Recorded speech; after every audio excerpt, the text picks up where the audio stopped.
সঙ্গে সঙ্গে নবী এত রাগ করলেন, চিৎকার দিয়ে বললেন, জিবরাইল, যেই কথা একবার বলেছো এই কথা তুমি আর দ্বিতীয়বার বলতে পারবা না। সোনালো বলেন, আপনারা বলেন তো, জিবরাইল কি নবীর পক্ষে বলতেছে না বিপক্ষে বলতেছে? কথা কয় না, পক্ষে না বিপক্ষে? পক্ষে বলতেছে। অথচ নবী রাগ করে বললেন, জিবরাইল, যেই কথা একবার বলেছো এ কথা আর দ্বিতীয়বার বলো না। আমি নবী আমার জন্য না, আমি নবী হলাম আমার উম্মতের জন্যে। হযরত বেলাল বললেন, ইয়া রাসূলুল্লাহ, আমরা যখন দুনিয়া থেকে কবরে যাব তখন মুনকির নাকির আমাদেরকে 3টা প্রশ্ন করবে। আপনি যখন কবরে যাবেন তখন আপনাকে কয়টা প্রশ্ন করবে? আমি কি উত্তর দিছি? তো না দিতে 3টা কে গেল?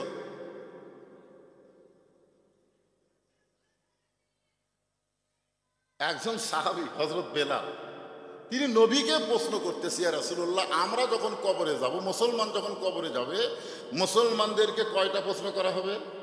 3টা প্রশ্ন করা হবে। কিন্তু আপনি যখন কবরে যাবেন তখন আপনাকে কয়টা করা হবে?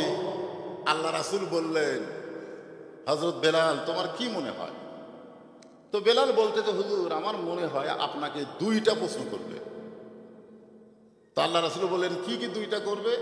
বলে, মান রব্বুকা ওমা দীনুকা, এই 2টা প্রশ্ন আপনাকে করবে, কিন্তু ওমান নাবিউকা এই প্রশ্ন আপনাকে করবে না, কারণ আপনি নিজেই নবী, খালি নবী, সাইদুল আম্বিয়া, সাইদুল মুরসালিন। তখন আল্লাহ রাসূল কানলেন, খুব কানলেন। তো সাহাবেরা বললেন, হুজুর, আপনি কেন কানতেছেন? নবী বললেন, দেখো, তোমাদের ভাগ্য কত ভালো, তোমাদের নবী আসছে, আর আমার ভাগ্য কত খারাপ, আমার কোনো নবী নাই। তোমাদের ভাগ্য এত ভালো, তোমাদের উকিল আছে, ব্যারিস্টার আছে, আল্লাহ হাকিমের কাছে তোমাদের ওকালতি করে, তোমাদের সুপারিশ করে জান্নাতে নিয়ে যাবে। আর আমার ভাগ্য এত খারাপ, আমার কোনো নবী না। সব সাহাবীরা কান্দার বলে, হুজুর, আপনি তো নবী, আপনার আমার নবীকে? রাসূল একটা মারাত্মক কথা বললেন সিরাতে রাসূলের দিনে, সিরাত সম্মেলনের দিনে। শোনেন, আল্লাহ রাসূল বললেন, যারা মৃত্যুবরণ করবে তারা কবরে গেলে তাদেরকে মুনকির নাকির 3টা প্রশ্ন করবে, আর যে মৃত্যুবরণ করবে না তাকে কোনো প্রশ্নও করা হবে না। এ কথার দ্বারা রাসূল বুঝালেন, আমাদের নবী মরা নবী না, আমাদের নবী হলেন হায়াতুন নবী। জোরে বলেন কথা ঠিক কিনা? খালি সিরাত শুনলে হবে না, নবী সম্পর্কে একটু জানা লাগবে। না জানলে মানবেন কেমনে? আল্লাহ রাসূল দুনিয়া থেকে বিদায় নেওয়ার পরে নবী দুনিয়া থেকে মরার কথা তার জীবনে কেউ বলেন না। নবী মরে গেছেন এ কথা যেন কোনোদিনও বলেন না। বলবেন ইন্তেকাল করছে, বিদায় নিয়েছে। নবীর শান বুঝতে হবে, মর্যাদা বুঝতে হবে। জোরে কোন ঠিক কিনা? আপনি নবী না বুঝলে আল্লাহ কি বুঝবেন? আল্লাহরে বুঝতে গেলে তো নবী আগে বোঝা লাগবে, নবীটা কে। তো আল্লাহ রাসূল দুনিয়া থেকে যখন বিদায় নিলেন তখন কতকগুলো মহিলা, উম্মাহাতুল মুমিনিন, 6 লক্ষ হাদিসের হাফেজা মা আয়েশার সাথে দেখা করলেন। নবী যখন দুনিয়া থেকে বিদায় নিলেন তখন কতকগুলো মহিলা, এই মায়েরা যারা পর্দার অন্তরে আছেন মনোযোগ দিয়ে শোনেন, কতকগুলো মহিলা এসে মা আয়েশার কাছে সাক্ষাৎ করলেন। মহিলারা বলতেছেন, মা, আমরা নবী সম্পর্কে আপনার কাছে জানতে চাই। আপনারা বলেন তো, মেয়েরা কি নবীর কাছে আসতে পারতেন? মেয়েরা পর্দা বোঝেন আপনারা? পর্দা বোঝে? আজকাল তো মুরিদের বউ পীরের কাছে যায়, ওই পীর বাবার কাছে মুরিদ যায়, মুরিদের বউ যায়, বাবার কাছে ফয়েজ যায়। অথচ ইয়াসার রাদিয়াল্লাহু ইসলাম গ্রহণ করার পরে তিনি যখন বাড়িতে গেলেন, বাড়িতে যাওয়ার পরে তার বিবি সুমাইয়া বললেন, ওগো স্বামী, আপনার চেহারার মধ্যে নূর ঝলতেছে, আলো জ্বলতেছে, কারণ কি? ইয়াসার বললেন, আমি ঈমান গ্রহণ করছি, ঈমানের নূর আমার চেহারার মধ্যে আল্লাহ প্রকাশ করে দিয়েছে। বিবি সুমাইয়া বলতেছে, তাহলে আমিও ঈমান গ্রহণ করব। ইয়াসার রাদিয়াল্লাহু দৌড়ে এসে রাসূলকে বললেন, নবী গো, আমি তো ঈমান গ্রহণ করছি, আমার বউটাও ঈমান গ্রহণ করতে চাই, আমি কি আমার বউ আপনার কাছে নিয়ে আসবো? তখন আল্লাহ রাসূল বললেন, বাল্লিগু আন্নি ওয়ালাউ আয়া, তুমি যে ঈমান গ্রহণ করেছো সেই ঈমানের দাওয়াত তোমার বউয়ের কাছে দাও, তোমার বউকে আমার কাছে আনা লাগবে না। নবীর কাছে ইয়াসারের বউ আসলে নবীর কিছু হতো না, কিন্তু এইটা বর্তমান ভণ্ডবীর দলিল নিত। যদি সাহাবীর বউ নবীর কাছে আসতে পারে, তাহলে মুরিদের বউ আমার কাছে আসতে পারবে না কেন? জোরে কোন কথা ঠিক কিনা? কারণ লাকাদ কানা লাকুম ফি রাসূলিল্লাহি উসওয়াতুন হাসানা, যদি সফলতা অর্জন করতে চাও নবীর আদর্শকে গ্রহণ করতে হবে। নবীর বিবি ছাড়া নবী অন্য কোনো মহিলার সঙ্গে পর্দাহীন ভাবে দেখা করে নাই। জোরে কোন সুবহানাল্লাহ। এখন মেয়েরা বলতেছে, মা আল্লাহ নবী সম্পর্কে আমরা একটু জানতে চাই।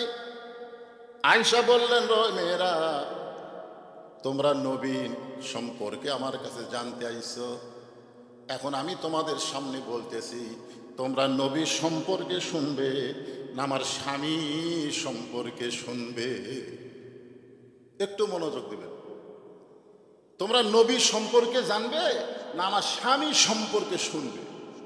তো মেয়েরা বলতেছে, মা আল্লাহর নবীও যিনি উনি তো আপনার স্বামী।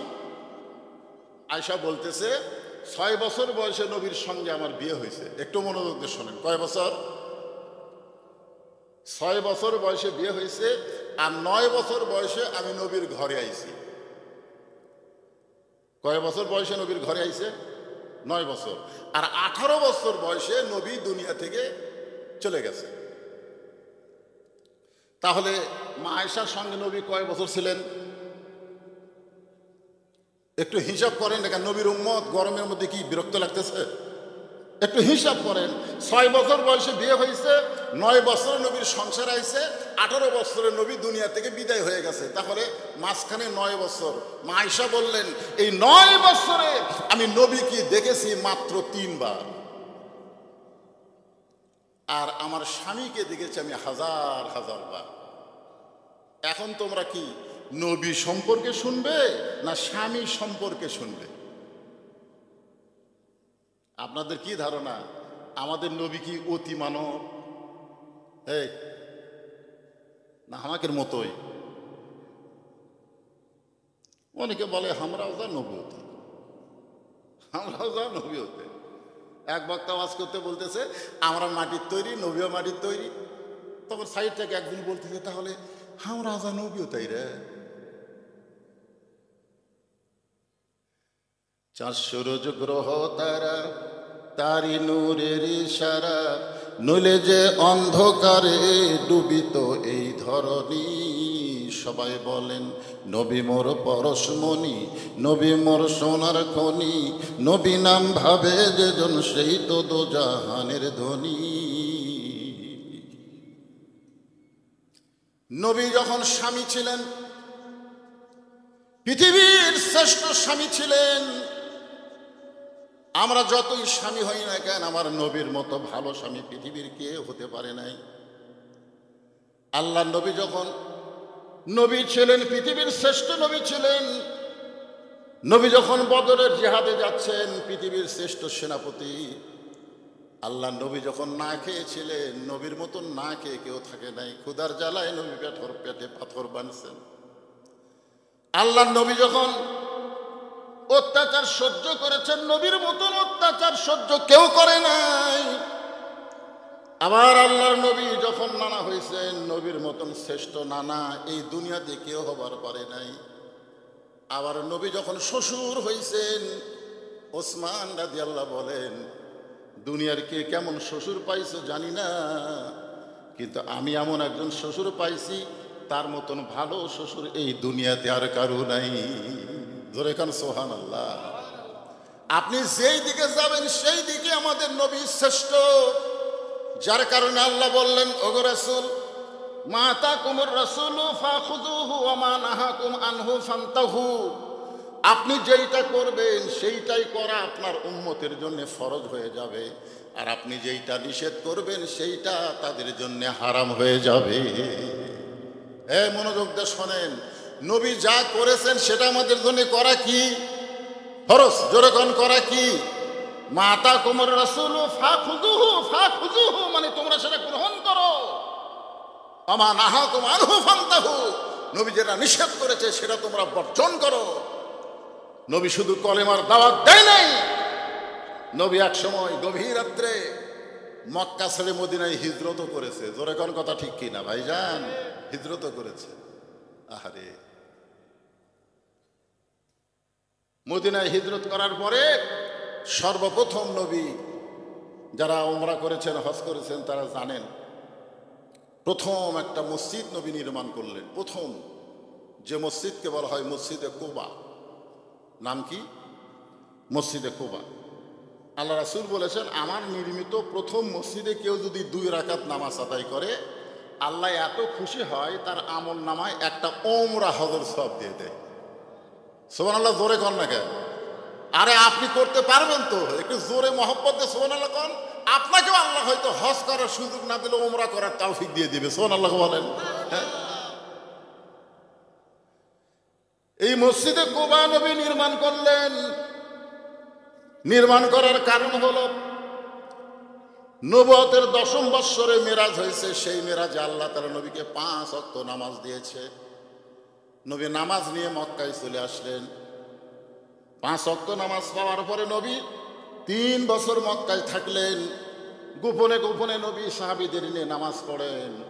আর কোরআন শরীফের মধ্যে আল্লাহ বলেছেন, আকিমুস সালাত, নামাজ কায়েম করো। গভীর রাত্রে নবী বললেন, আল্লাহ, কোরআনে যত জায়গায় তুমি নামাজের কথা বলেছ, প্রত্যেক জায়গায় বলেছ নামাজ কায়েম করো, কিন্তু নামাজ কায়েম তো মক্কায় করা যায় না। নামাজ কায়েম করতে গেলে আজান দেওয়া লাগবে। আজান দেওয়ার পরে সবাই চলে আসবে, একজন ইমাম হবে, মুয়াজ্জিন আকামত দেবে, তারপরে নামাজ কায়েম হবে। কিন্তু আল্লাহর নবী, নামাজ কায়েমের কথা আপনি বারবার বলতেছেন আল্লাহ, কিন্তু আমি তো নামাজ কায়েম করতে পারি না। তাহলে এরকম চোরের মতন নামাজ পড়লে কি হবে? আল্লাহ বলতেছেন, আপনি যেভাবে নামাজ আদায় করতেছেন মক্কায়, এটার নাম হলো ইকরাউস সালাত, নামাজ পড়া। কিন্তু নামাজ পড়ার জন্য তো আমি আপনাকে পাঠাইনি, নামাজকে কায়েম করার জন্য পাঠাইছি। বর্তমানে আপনাদের জোগাড় পাড়ায় আমরা মসজিদে এশার নামাজ পড়লাম, এইটা কিন্তু নামাজ কায়েম হলো না। কারণ আমরা যখন নামাজ পড়লাম তখন আমাদের মুসলমান দাবি করা কিছু মানুষ বাহিরে হট্টগোল সরগোল করলো। জোরে কোন কথা ঠিক কিনা? নামাজ পড়া অবস্থায় শোনা গেল ওরা রাস্তার মধ্যে সরগোল করতেছে। জিজ্ঞাসা করেন, এশার নামাজ পড়ে তোমার নাম কি? বলে, আমার নাম হলো আব্দুল্লাহ। আর একজনকে জিজ্ঞাসা করলেন, তোমার নাম কি? বলে, আমার নাম হলো আব্দুর রহমান। তোমার নাম আব্দুল্লাহ, আব্দুর রহমান, অথচ এশার নামাজ মসজিদে হয়ে গেল, তোমার খবর কি? বলে, আমি মুসলমান আছি কিন্তু আমি নামাজ পড়ি না। যতদিন পর্যন্ত বাংলার জমিনে নামাজ পড়া হবে, নামাজ কায়েম হবে না, ততদিন মক্কার ইসলাম হবে। আর মক্কার ইসলাম যে আকিমুদ্দিন, দিন কায়েম করা যাবে না। দিন কায়েম করতে গেলে নবীর সিরাতে মদিনার ইসলামকে গ্রহণ করা লাগবে। কথা বলেন, কথা বলা লাগবে। দিন কায়েম করতে হবে, নামাজ কায়েম করতে হবে। আল্লাহ বললেন, ইয়া রাসূলুল্লাহ, আপনি আফসোস করেন না, একদিন আপনি ঠিকই নামাজ কায়েমের পরিবেশ পাবেন। আর সেই পরিবেশের প্রথম মসজিদের নাম হলো মসজিদে কুবা। জোরে কর সুবহানাল্লাহ। আপনারা বলেন, মসজিদ ছাড়া নামাজ কায়েম করা যাবে? এই যে আপনারা মসজিদ বানাইছেন এত সুন্দর করে, টাইস ফাইস দিয়ে কি সুন্দর করে মসজিদ বানালেন, এই মসজিদ বানাচ্ছেন কি নামাজ পড়ার জন্যে না কায়েম করার জন্যে? কথা বলেন, পড়ার জন্যে না কায়েম করার জন্যে? আল্লাহ রাসূল বললেন, আজকে মসজিদে কুবায় নামাজের জামাত হবে, নামাজ কায়েম হবে। ইসলামে প্রথম যেই নামাজটা জামাতের সঙ্গে পড়া হয়েছে সেই নামাজের নাম হলো জোহরের নামাজ, আজান দিয়া। এর আগে নামাজ পড়া হয়েছে কিন্তু নামাজ কায়েম হয় নাই।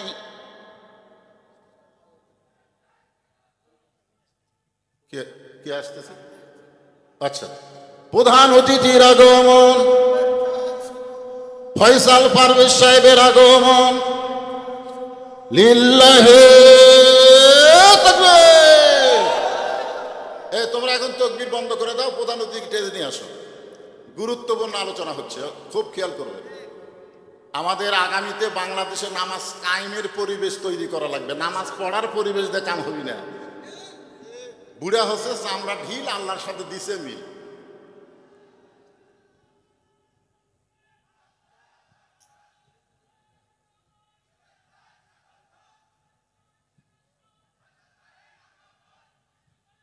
যারা বলেন ফরজ কয় রাকাত? ইমাম সাহেব যদি 3 রাকাতে বসে, আপনারা কি ইমামকে ধরে থাকবেন না আল্লাহু আকবার লোকমা দেবেন? তো দুনিয়ার সমস্ত যারা ইমাম হবে তারা রাসূলের তরিকা মোতাবেক ইমাম হওয়া লাগবে। জোরে কোন কথা ঠিক কিনা? নিজেই ইচ্ছা মতো ইমামতি করতে গেলে আমরা তাকে আর গ্রহণ করব না, লোকমা দিয়ে তাকে সাইজ করব। জোরে কোন কথা ঠিক কিনা? আজকের মাহফিলের প্রধান মেহমানের আগমন, লিল্লাহে তাকবীর, আব্দুল খালেক শরীয়তপুরী সাহেবের আগমন, আমার ছোট ভাইয়ের আগমন। অনেক ওয়াজ করছে এক সময়, তখন 2 ভাই ওয়াজ করতাম একসঙ্গে, আবার শুয়ে শুয়ে গল্প করতাম। আল্লাহ তাকে অনেক উপরে নিয়ে গেছে। ওরা ফায়না এলাকা জিকরা, আল্লাহ আরো সম্মান দেওয়ার কোন উত্তর এখন আমিন। তো ভাইজান এসে গেছে, আমি এলাকার মানুষ। আমাকে মেহেদি বলছে যে সাসমিয়া, আপনি যখন একটু কথা বলা শেষ করবেন তখন জনগণকে বলবেন তারা যেন এই মাহফিলের, এই সিরাত মাহফিলের খরচ বাবদ তারা যেন কিছু দান করে, তারা যেন কিছু হাদিয়া দেয়। তো আপনাদের কাছে যদি ব্যাগ যায়, রুমাল যায়, আপনারা 2-4 টাকা করে দিবেন না? দিবেন না? কারা কারা দিবেন না তারা হাত তোলেন। তার মানে আপনারা সবাই দিবেন, একটা লোকও নাই দিবেন না। আচ্ছা 10 টাকা, 20 টাকা, 50 টাকা, 100 টাকা কারা কারা দিবেন তারা একটা হাত তোলেন তো দেখি, তারা একটা হাত তোলেন তো দেখি। মাশাআল্লাহ, ওই পিছন থেকে হাত ওঠে নাকি? 10টা টাকাও দিতে পারবেন না? মাশাআল্লাহ। আচ্ছা হাত নামা, যাও ব্যাগ নিয়ে যাও, সবাই যাও। মাহফিলের সৌন্দর্য বজায় রাখবেন। অনেক দূর থেকে মেহমান এসেছেন, অনেক কষ্ট করে। এখন রাস্তাঘাটে চলা যে কি কষ্ট, মাঝে মধ্যে দেখবেন রাস্তা ক্লিয়ার আছে আবার জ্যাম। অনেক কষ্ট করে আমার ভাই, ছোট ভাই এসেছেন, মাশাআল্লাহ। আর এক নাতি আমার এসেছে, বাড়ি তার হলো রানীনগরে। এখানে এসে নানার হাতে যখন চাইছে 500 টাকা দান করে দিচ্ছে। আজকের মাহফিলের বিজ্ঞাপনে তার নামও আছে, তার নামও কিন্তু আছে, আবু রায়হান। আবু রায়হান, আপনাদের মধ্যে এরকম কেউ যদি থাকেন যে হুজুর এই গামছার মধ্যে 2-4-10 টাকা না দিয়ে আপনার হাতে আমরা 500-1000 টাকা দিব, তাহলে এখানে দিতে পারেন।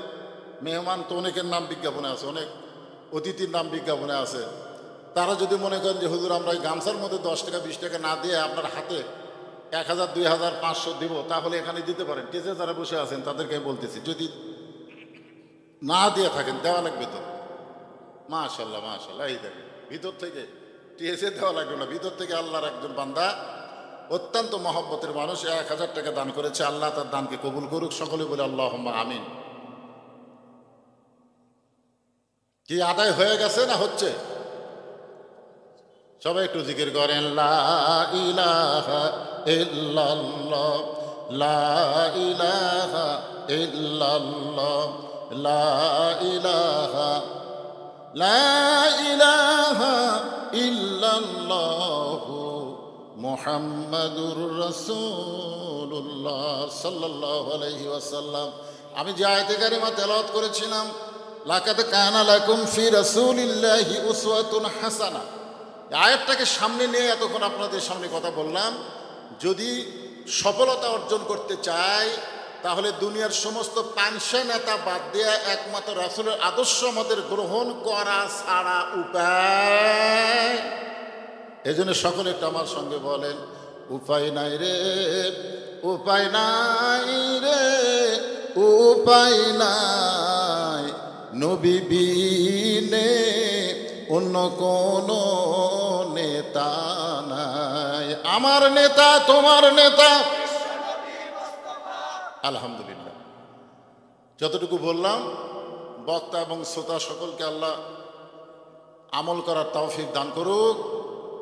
এখন আপনাদের মাঝে আজকের মাহফিলের প্রধান আকর্ষণ, প্রধান বক্তা, প্রধান মেহমান আমার অনেক ছোট, আমাকে দেখে দেখে ওয়াজ শুরু করছিল। তো যাই হোক, আজকের মাহফিলে তো বড়, আমার ছোট ভাই আলহাজ আব্দুল খালেক শরীয়তপুরি সাহেবকে মঞ্চ ছেড়ে দিয়ে আমি আপনাদের কাছ থেকে বিদায় নিচ্ছি। আবার দেখা হবে ইনশাল্লাহ আপনাদের ডিএস ফাজিল মাদ্রাসায়। ততদূর পর্যন্ত আল্লাহ তাআলা হায়াতে রাখুক। আসসালামু আলাইকুম ওয়া রাহমাতুল্লাহি ওয়া বারাকাতুহু। লিল্লাহি তাকবীর, নারে তাকবীর। আপনারা কি ফাদখুলুহা খালিদিন। যদি আপনারা কেউ প্রশ্ন করেন যে আদম আলাইহিস সালামকে তো আল্লাহ জান্নাতে রাখছিল, তাহলে জান্নাত থেকে বাইর করে দিল কেন? আপনারা বলেন তো, আমাদের নবী লাইলাতুল মিরাজে যে জান্নাতে ঢুকছিলেন, আদম আলাইহিস সালামকে তৈরি করে আল্লাহ কি সেই জান্নাতে রাখছিলেন? কথা কয় না। আমার জামাই শেষে একটা কথা বললো না, যে আলেম ওলামার সঙ্গে কোথায় থাকবো? আলেম ওলামা যেখানে আমরা আসি, জাহেলের সাথে জান্নাতেও থাকার মজা নেই। এখন আপনারা বলেন, আমাদের নবী লাইলাতুল মিরাজে যে জান্নাতের মধ্যে ঢুকছিল সেই জান্নাত, আর আদম আলাইহিস সালামকে তৈরি করে আল্লাহ যে জান্নাতে রাখছিল সেই জান্নাত কি একই জান্নাত? কেমনে বুঝলেন? কারণ আদম নবীকে আল্লাহ যে জান্নাতে রাখছিলেন, সে জান্নাতকে একটা গাছ আল্লাহ রোপণ করে রাখছিলেন। সে গাছের নাম কি? আপনারা একটা তো নাম জানেন, সে বলেন না কেন? কি নাম? একটা গন্ধ মেরে লাগিয়া আল্লাহ বানাইছে দুনিয়া, এরকম একটা গান আপনারা শুনেননি? আল্লাহ বলেছেন, ওয়ালা তাকরাবা হাযিহি শাজারাতা ফাতাকুনা মিনাজ জালিমিন। আদম, ওই গাছের কাছে যাইও না, ওই গাছের কাছে গেলে জালিমদের অন্তর্ভুক্ত হয়ে যাবে। আপনারা বলেন তো, আদম আলাইহিস সালামকে আল্লাহ জান্নাত দিয়েছিলেন ইবাদতের আগে না ইবাদতের পরে?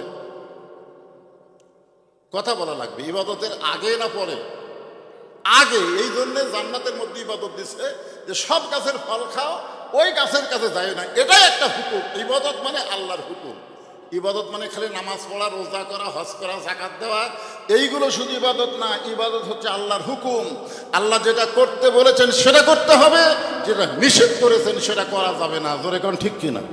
হ্যাঁ, ইবাদত মানে আল্লাহর কি হুকুম। আল্লাহর হুকুম নামাজ পড়া লাগবে, সবসময় বলে চলবে। কথা কন, আল্লাহর হুকুম কি? নামাজ আদায় করো। তো সবসময় নামাজ পড়লে কি সওয়াব হবে? সূর্য যখন উদয় হচ্ছে তখন নামাজ পড়া যাবে? দ্বীপ্রহরে নামাজ পড়া যাবে? সূর্য অস্ত যাচ্ছে নামাজ পড়া যাবে? রোজা রাখো, সবসময় রোজা রাখা যাবে? আপনি যদি মনে করেন আল্লাহ রোজা রাখবার কইছে, আমি ঈদের দিনেও রোজা রাখবো, না। মানে আল্লাহর হুকুম, আল্লাহর হুকুমটাই হলো ইবাদত। এখন আল্লাহ বলেছেন ওই গাছের কাছে যাইও না, ওই গাছের কাছে গেলেই জালেম হয়ে যাবে। আদম আলাইহিস সালাম ওই ইবাদতটাও করবার পারিনি, গাছের কাছে গেছে। তো এই জন্যে আল্লাহ তাআলা তাকে দুনিয়াতে পাঠালেন। ওই গন্ধম ফল খাওয়ার কারণে আল্লাহ তাকে দুনিয়াতে পাঠালেন, আর ঘোষণা করে দিলেন, আর দুনিয়াও মাযরাতুল আখিরা। দুনিয়া হচ্ছে আখিরাতের একটা আবাদযোগ্য জায়গা, আর দুনিয়াও সিজনুল মুমিনিন। দুনিয়া হচ্ছে মুমিনদের জন্য জেলখানা। জোরে কর কথা ঠিক কিনা? জেলখানার কয়েদি যেমন ইচ্ছা অনুযায়ী চলতে পারে না, জেলের নিয়ম অনুযায়ী চলতে হয়।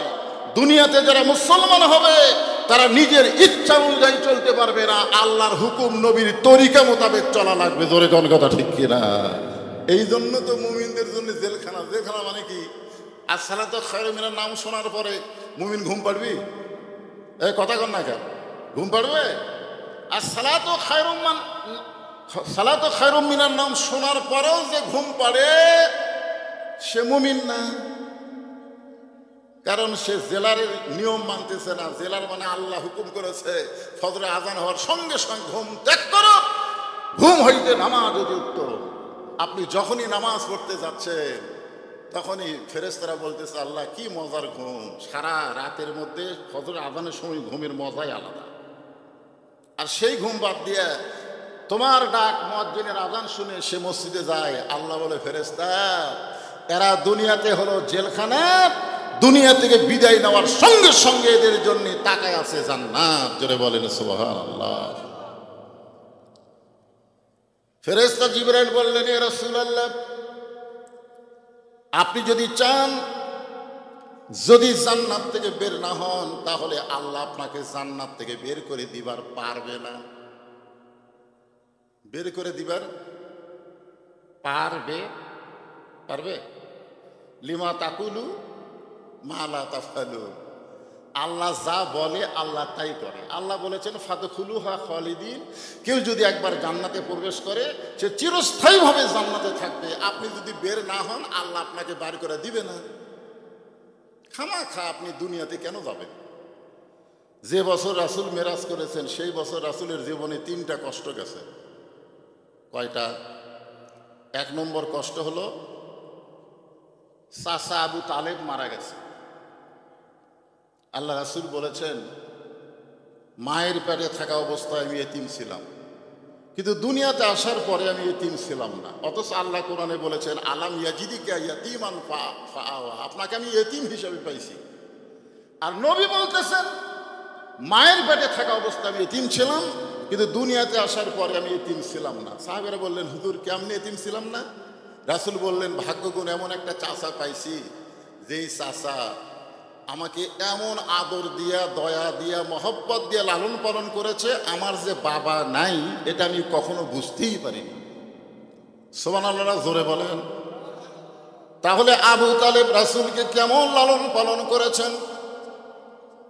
এরপরে আবু তালেবকে জাহান্নামের আগুনে পুড়তে হবে, কারণ আবু তালেব রাসূলকে ভালোবেসেছেন কিন্তু রাসূলকে অনুসরণ করেনি। আমার কথা কি বুঝলেন?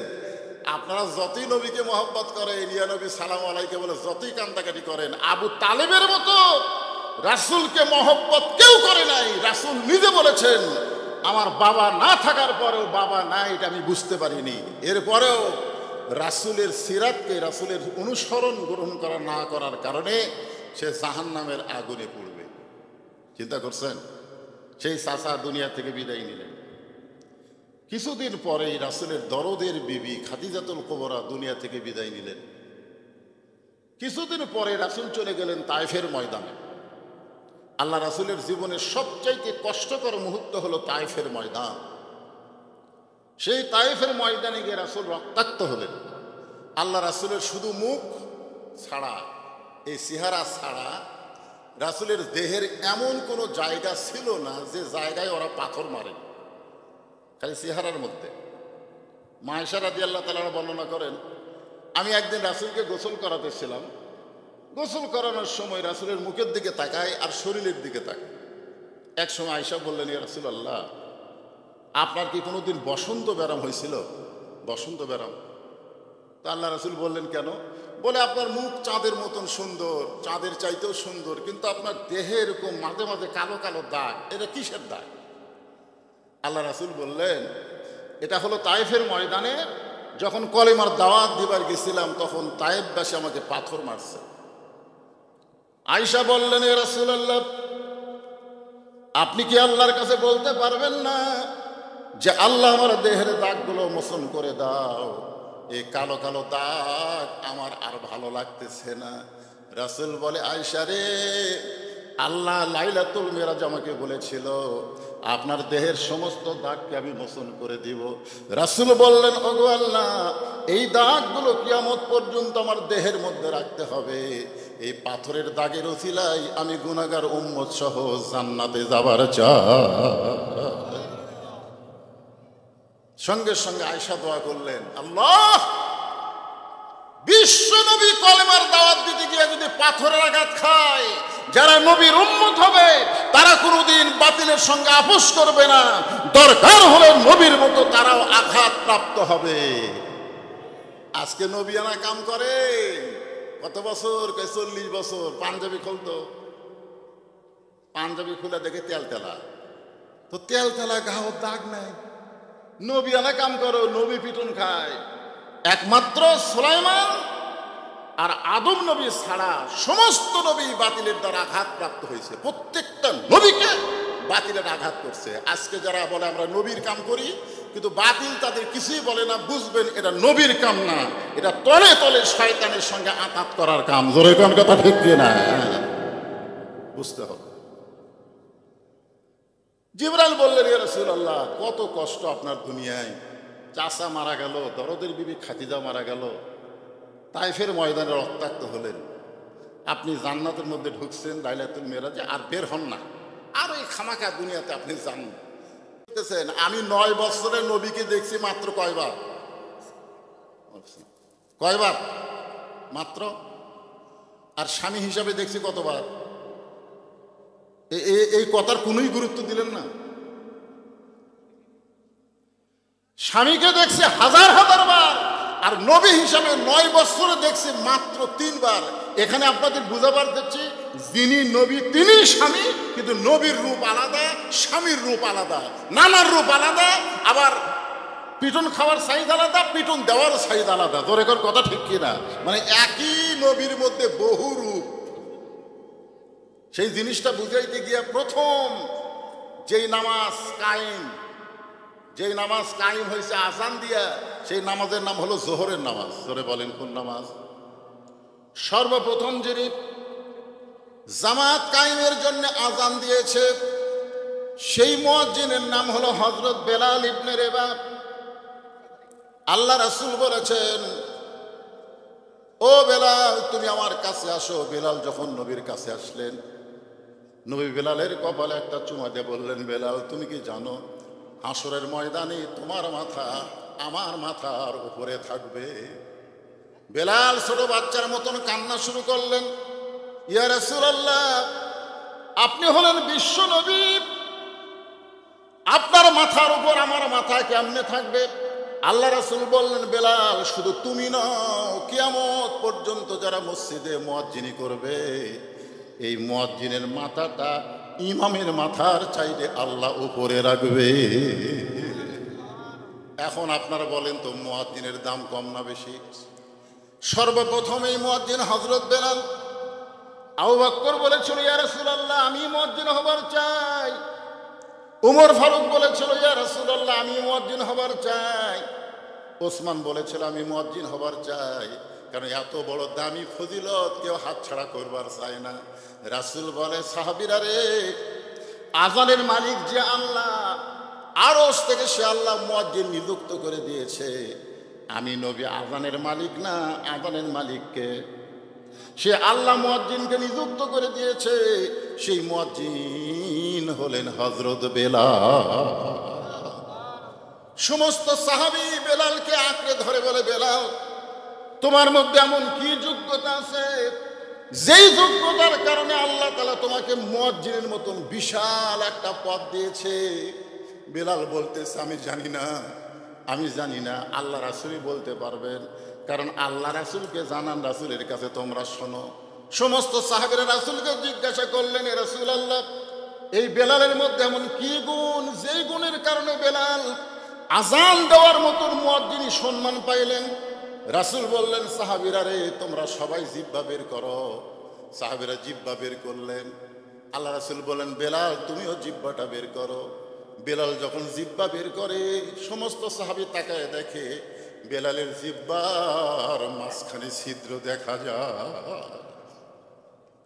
সাহাবীরা বললেন, ইয়া রাসূলুল্লাহ, এই বেলালের জিহ্বার মধ্যে ছিদ্র দেখতে পাইলাম কারণ?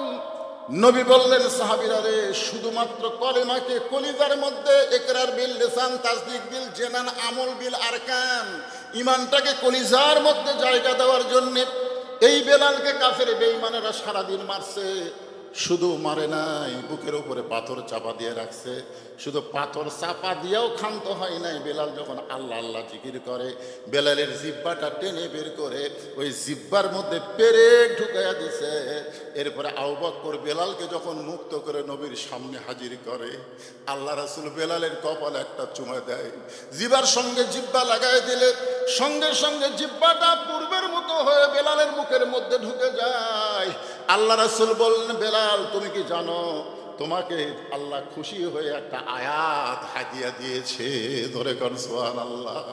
বেলাল, তুমি কি জানো আল্লাহ তোমার উপরে খুশি হয়ে তোমাকে একটা আয়াত আল্লাহ হাদিয়া দিয়েছে, ইন্নাল্লাযীনা ক্বালু রাব্বুনাল্লাহু সুম্মা ইসতাকামু তাতানাজ্জালু আলাইহিমুল মালাঈকা আল্লা তাখাফু ওয়া লা তাহজানু ওয়া আবশিরু বিল জান্নাতিল্লাতী কুনতুম তুআদুন।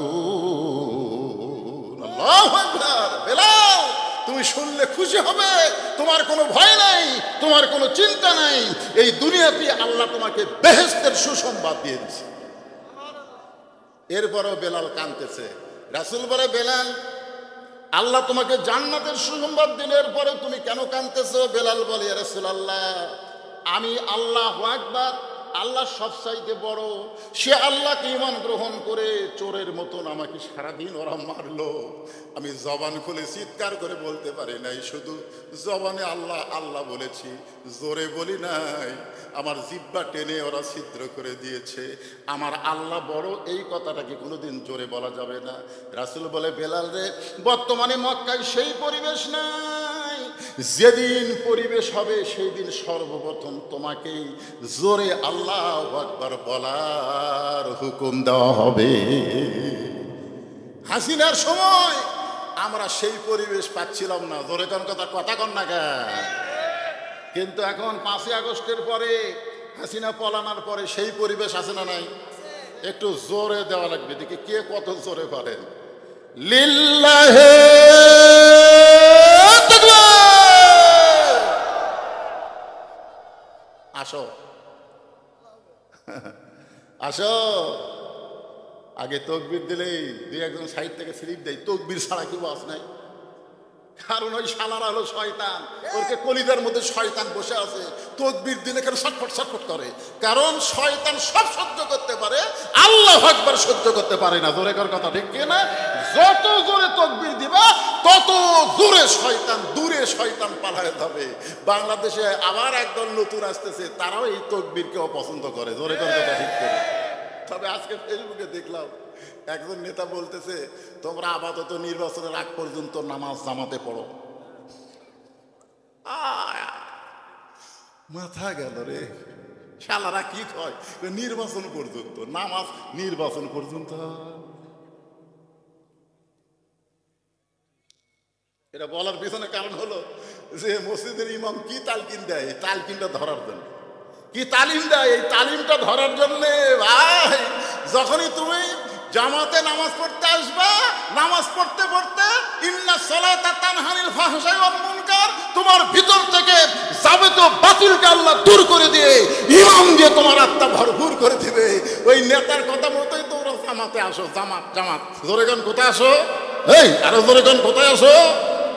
জামাতে। আমরা চাই জামাত আগামীতে সরকার গঠন করবে। জোরে গান কথা, ঠিক না? জামাতে আসো। কি ওরাই বলতেছে জামাতে আসো। নির্বাচন পর্যন্ত পড়তে পড়তে দেখবেন ওই যায় একবার নামাজ ধরে, যেভাবেই হোক। আমরা ছোটবেলায় ওয়া শুনতাম, এক বাচ্চা কে মা বলতো, তুমি যদি নামাজ পড়ো, নামাজ পড়ার পরে শেষদার ওখানে কাপড় টান দিবে, মিষ্টি পাবে। তুই নামাজ পড়ে মিষ্টি খাওয়ার জন্য, বুঝছেন? ওই নামাজ পড়ার পরে জায় নামাজ টান দেয়, জায় নামাজের তলে মিষ্টি পায়। এই মাটা কি করে, আগে জায় নামাজের তলে মিষ্টি দিয়া যায়। এই নামাজ পড়ে মিষ্টি খায়, সেই জন্য এখন মিষ্টি পাওয়ার জন্যই নামাজ ধরছে। কিন্তু একদিন মা মানুষ তো মনে নাই, ওই নামাজ পড়ে যায় নামাজ তুলে দেখে মিষ্টি। মাও তো খালি হায় হায় হায়, আসতে আইতে মিষ্টি দেয়নি। আজ তো আমার ছেলের কাছে আমি ধরা পড়লাম, যা দিকে ছেলে মিষ্টি খাচ্ছে। মা কয়, বাবা কেমনে? এই প্রতিদিন যেভাবে আসে আজকেও সেভাবে আইছে। আমরাও বলতে যে তোমরা ধরার জন্যে আসো। কি ধরার জন্যে? জামাত ধরার জন্য আসো। আস্তে আস্তে আল্লাহ পরিবর্তন করে দিবে, পারকে পারে না। আল্লাহ বলেছেন, ফালিয়াবুদু রাব্বা হাযাল বাইত আল্লাযী আত'আমাহুম মিন জু'ইন ওয়া আমানাহুম মিন খাউফ। ওয়াজ তো কিছুক্ষণ করা লাগবে, তাকে এখনই কথা বলবে, আমি বলতে থাকি নাকি? আচ্ছা ঠিক।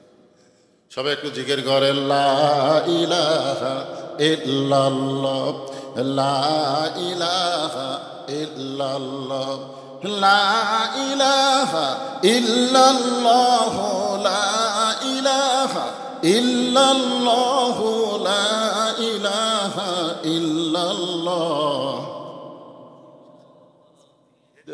কিন্তু সেটাই বললাম তো, অসুবিধা নেই, বলে দাও। না চলে যাবেন, অসুবিধা নেই, মানুষ কিছু মনে করবে, মনে করবে।